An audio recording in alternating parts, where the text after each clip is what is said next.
Welcome, everyone. In today's episode, we are flying from Panama to Mexico, with Puerto Vallarta being our final destination. It is truly a taco and seafood paradise. Stay tuned as we sample some local treasures in small street stalls and cafes, and as we go shopping for ingredients at local groceries to make tacos with Chef Christopher. You definitely don't want to miss this. And at the end, we even have a special margarita creation to share.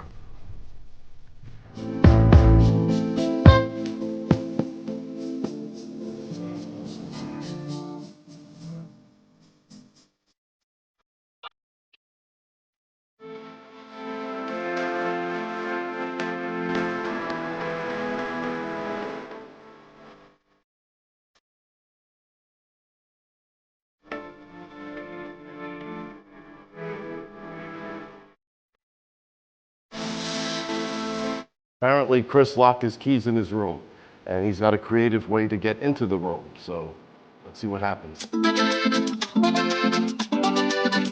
trying to spot you.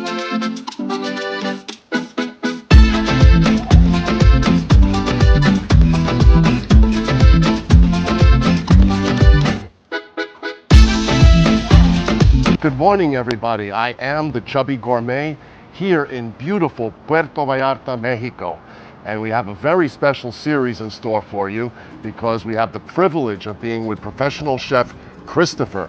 Christopher, thank you for having us. Greatly appreciate it. Mucho gusto, mi un amigo. placer. Llevo viviendo casi 2 años aquí en México porque no me gustan los Estados Unidos y estaba un chef en los Estados Unidos desde era 14 años, era un niño. Entonces, sí, me gusta aquí en México y bienvenidos, amigos. And I have the honor of preparing something with Christopher today.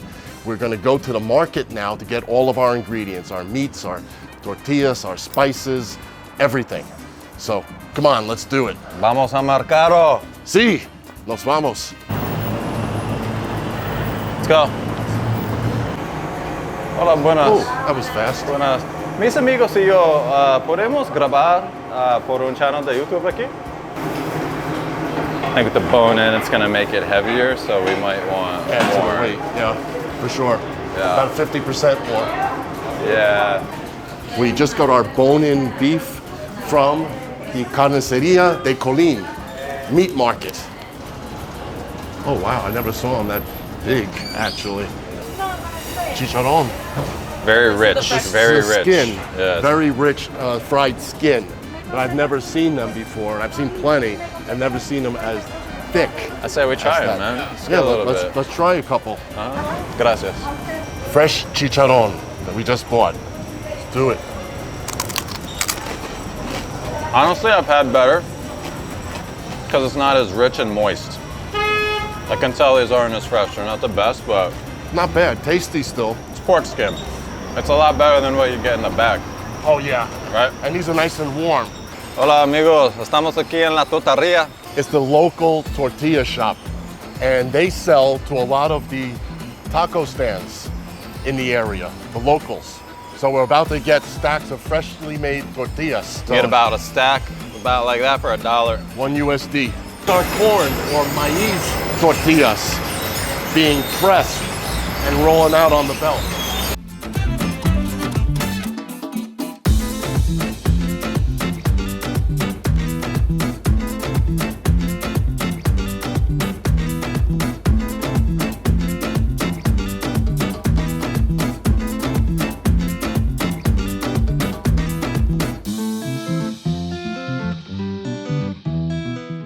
We're still shopping for our ingredients for the cooking we're doing today. However, we got distracted by this fish taco stand. They've got spicy squid stews tacos, all kinds of tacos, and it's supposedly the best in Vallarta. So we gotta stop and enjoy a little bit before we continue on with our ingredient shopping. Y uno de pescado. Perfecto. Muchas gracias. Do lime first. Ooh, Pico de gallo. Just kind of throw it all over there like that. One line down the center.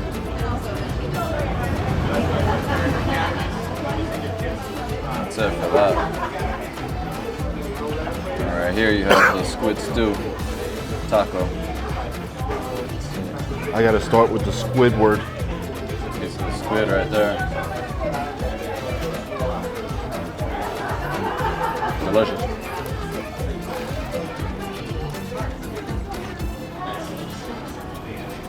Speechless. How much was this taco? $1.25? Look at the quality. I'm trying the spicy squid taco first. Delicious. The squid is tender. They still retain the decent amount of the collagen, which isn't bad. The tortillas, by the way, they do not purchase. They make them fresh here at the stand. And the texture, I think the texture on these are perfect, actually, of these tortillas. I'm gonna try the fish taco. It's a deep fried fish taco. And ouch, it is still piping hot. Actually, the flavor of the breading that they fried is delicious. Crunchy, delicious flavor, not picante, not hot or spicy. We are at the fruteria, fruit and vegetable market. Fresh fruits, fresh vegetables, spices. We're gonna pick up a lot of the ingredients we need today. So let's start doing it. You know, I cannot get white onions in Panama yet, but you got, I think that's a chili de árbol. Rather than buy this big bag and put it to waste. On the spice scale, the heat scale, a chili de árbol is a delicious pepper, quite hot, not as hot as a habanero, little hotter than a serrano. See? Necesitamos 20, that's good. That's okay. This tiny one. Yeah, exactly. For the salsa? Checking out the avocado. Texture is perfect. Little give, not too much, not too firm. Perfect. See, that's a pound? Yeah, it's Oh, wow. Well, we're done with all our grocery shopping, and that was quite enjoyable, actually. So the people were very nice, very cooperative, very friendly. Anyhow, here we are back in the kitchen, and I'm going to hand it over to Chef Christopher, who will start by preparing the cuts of the chuck roast that we bought. So obviously before this all gets put in the pot to simmer for about 4 to 5 hours at the very least, I'd like to sear each piece, but before I do, I kind of like to just trim it up a little bit so we get more of an even sear and get rid of the parts we don't necessarily need or want to eat. There's already plenty of fat, marbleization running through it, so you can just kind of pick these off like this. This is the most professional way to do it, but this knife is garbage, but gotta work with what you got. So these two are ready to go. I prefer to always have my meat at room temperature. That way, when you put it in a scalding hot pan, such as that one, it doesn't cool down the pan too much and you get more of an even sear and just an even cook overall. See, this is a bone right here. I told the butcher that I wanted to keep the bone on, especially because that's going to be going in the pot. You know, adds more flavor, it keeps the meat more tender. You can keep this guy, just trimming the fat. So what we're cooking today is birria. We're gonna make tacos de birria. Birria is not found in every state in Mexico, many, but here in Jalisco, it's definitely quite popular. And that's what we're focusing on, and our cut of meat is the bone-in chuck roast. Chef Chris? Traditionally, birria in Jalisco, which is the state we're in Mexico, is made with goat. But it was recommended to me by a local Mexican chef that the best way to do it is just to use beef, unless you have all sorts of spices and you're just trying to cover that goat smell, which isn't the most pleasant. But anyway, I just trimmed up all of our meat, which is just basically a chuck roast with bone in. It's not quite at room temperature and it won't be for probably another couple hours, but we're just gonna do it anyway. And the salt I'm using is a sea salt. I always like to pinch it in my fingers, and over the course of time, you just kind of eyeball it. Be careful not to use too much because this is a nice thick and chunky salt. So it's very easy to over season things, but because this is meat, it's okay to go a little heavy because we're also gonna be losing some salt along the way during the cooking process. So sometimes you actually have to season at the end, but with this birria, we shouldn't have to. But definitely get both sides, try to get it as even as possible. Once okay, it's honestly completely fine to leave your beef out to room temperature before you cook it. That's the preferred way I find works best. Okay, so what we've got here is some of the fresh cumin that we just bought and some chili powder. And then Chef Chris is just going to go and season these liberal amounts of cumin. Sure, try to be even with it. Don't be afraid to make a mess. You can clean later, no worries. Chili powder, just a sprinkle over top. But we're gonna do both sides, remember.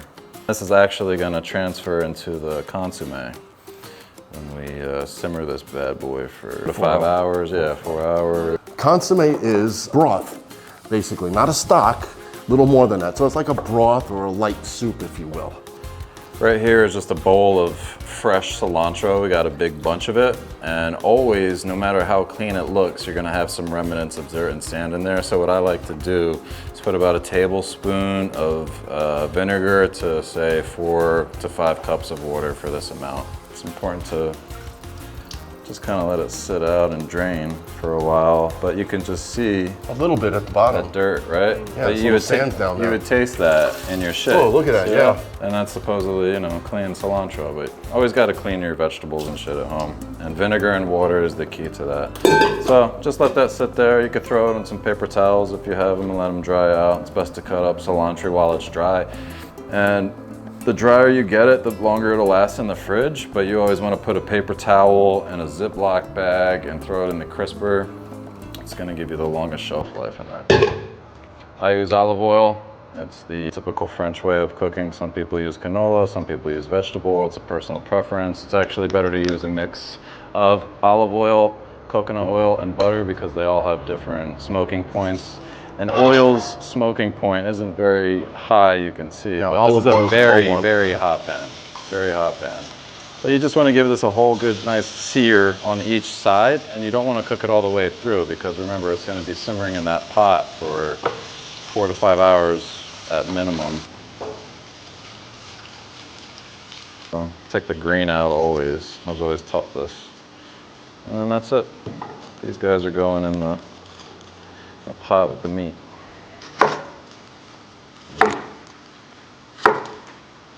Cut up some onions in half, take the skin off. I like to go 2 layers deep. Some of the chefs I grew up watching always taught me that. So Chef, as you said, we just want to get a good sear on the meat. Yeah. Not cook them through it by any stretch. On a pan like this, obviously it depends on the pan, how heavy it is, and also your gas stove top. It's gonna vary. Some will take longer than others. Obviously, this is a great stovetop with a great pan. You're gonna do about not even 2 minutes on each side. It's gonna go in there. Don't be afraid to stack it on top. We'll throw in some chili. We'll throw in some vegetable. We'll do water, simmer for 5 hours. We're gonna have a beautiful consommé. We'll probably wind up cutting the bones out of there, kind of shredding this up a little bit, and then we're gonna make fresh tortillas de maíz. It's a beautiful thing. Doesn't get any better than this, folks. Do this big guy, and when you're putting meat in the pan with oil, on the safe side, it's always best to lay it away from you. That way the oil doesn't splash in your face or anything. And I like to give it a press down. You can also do that with tongs to make sure it's all getting an even sear. Kind of just press that down in there. Yes. So this is a tomato. All right, proper way to skin a zanahoria, right? Just lengthwise. Kind of like mowing a car, like mowing a lawn when you're just trying to go over those spots you thought you hit, just making sure.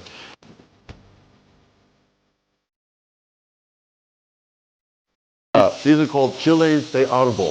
It's a hot pepper, hotter than a serrano, nowhere near as hot as a habanero. Delicious, I don't want to say smoky, but on the verge of smokiness. It's a delicious pepper. Not as fruity as a habanero, but extremely common in Mexican cooking. And as far as I know, every state I can think of throughout the country is pervasive. So we definitely got ourselves a goodly bunch of chile de árbol. Sure.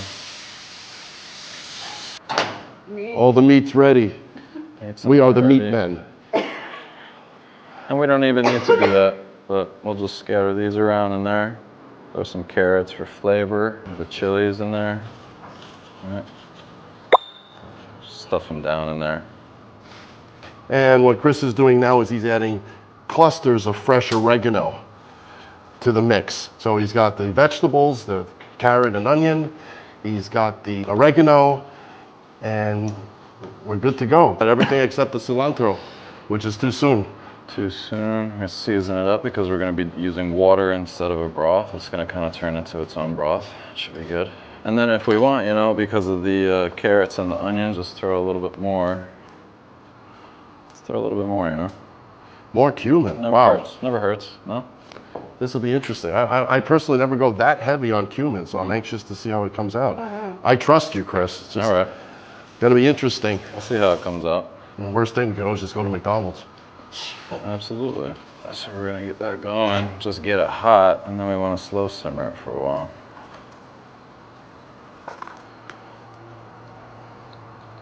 So just for some acidity, I'm adding just about a teaspoon or so of apple cider vinegar.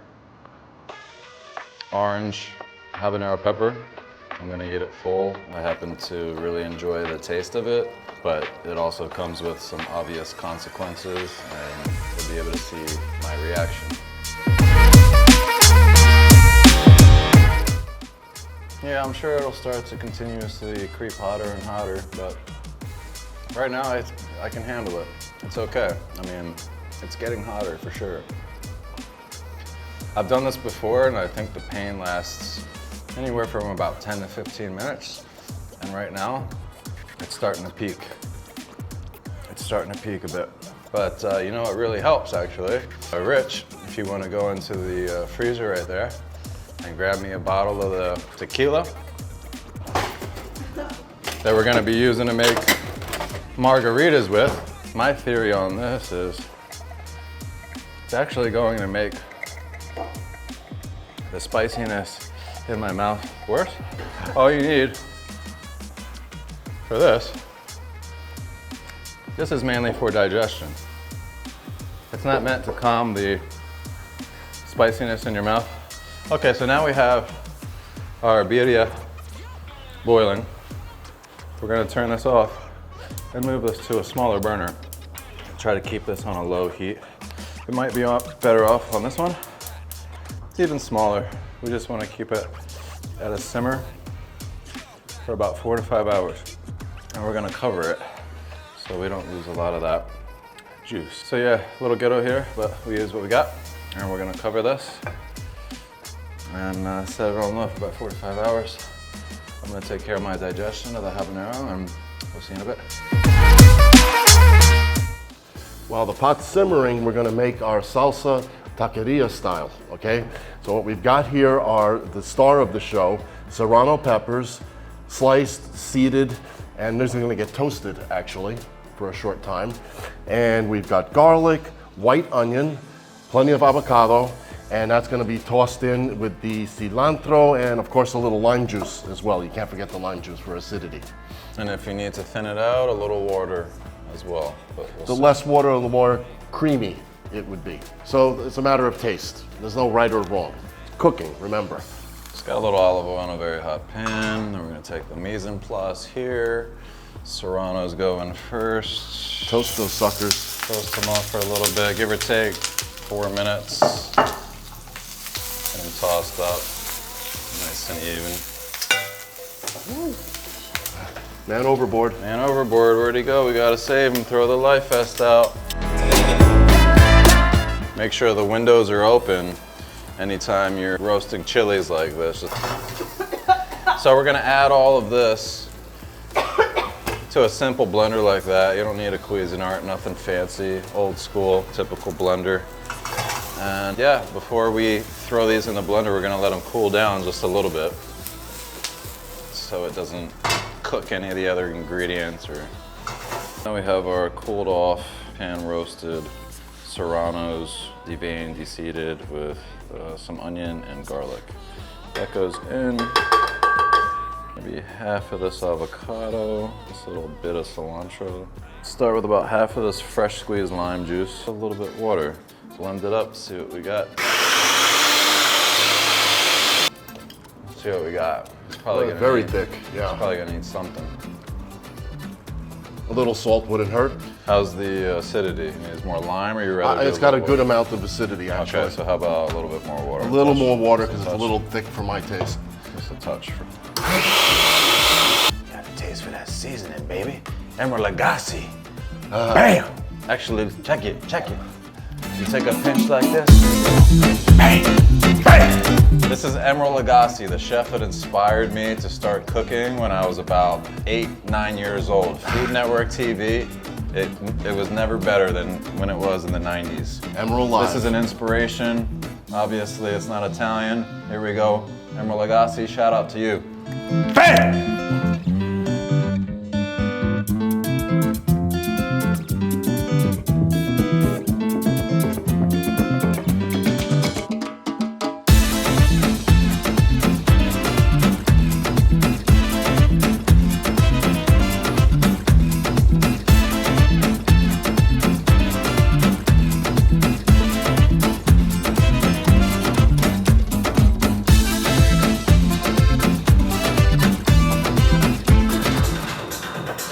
All right, We got enough. for now.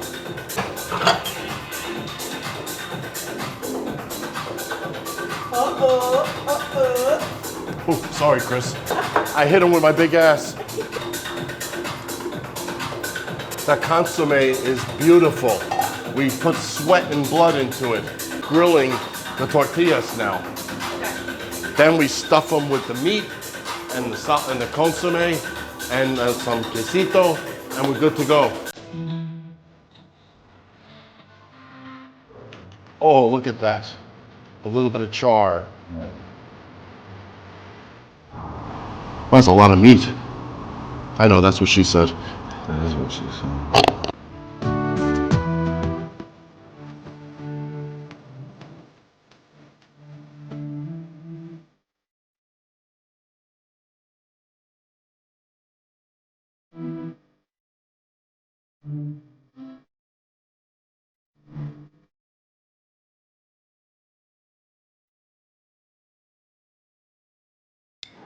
Adding the consomme to the tacos. It's very hot.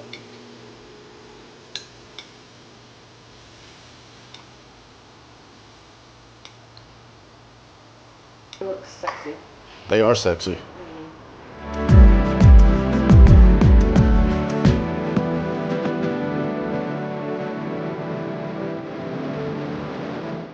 Sure don't need any cheese with all the flavor going on in there now.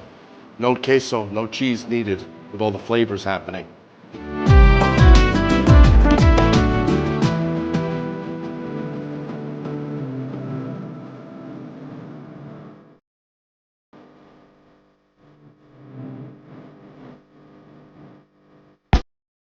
Okay, the tacos are ready.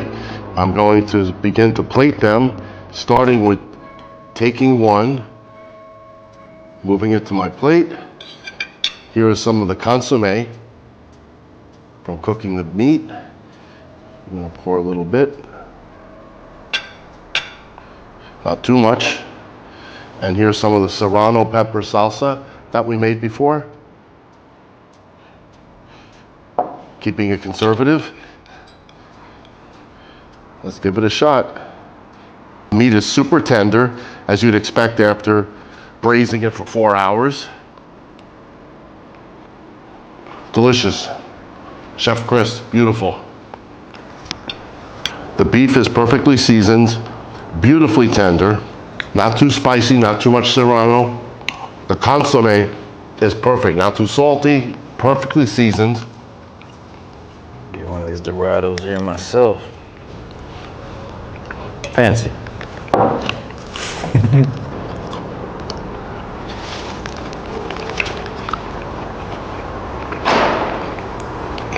My bad. That says it all.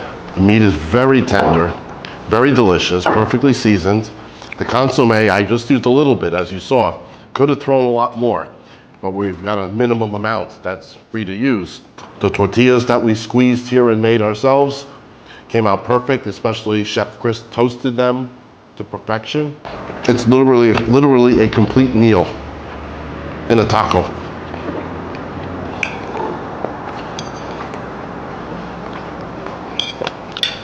Perfect. Well, we just completed a birria taco dinner completely from scratch, which was absolutely delicious. Now, Chef Christopher is going to show us how to make a margarita. This is not just any margarita, it's an authentic Mexican margarita. And margaritas were invented, created in Mexico. So we start with the alcohol. It's tequila. This tequila is the one we're going to use. This one is not a pure tequila. It does have additives. Doesn't mean it's bad, but it does have additives. These 4 types of tequila do not have additives. It's just a pure tequila. You can tell the difference in the flavor. I'm not going to lie. I'm telling you how it is. None of these are bad, but my personal favorite is actually this one right here. Just FYI. Now we go across for the ingredients. We've got the tahini. We have some sea salt. We have a syrup, which is homemade. It's a simple 1-to-1 ratio of brown sugar to water.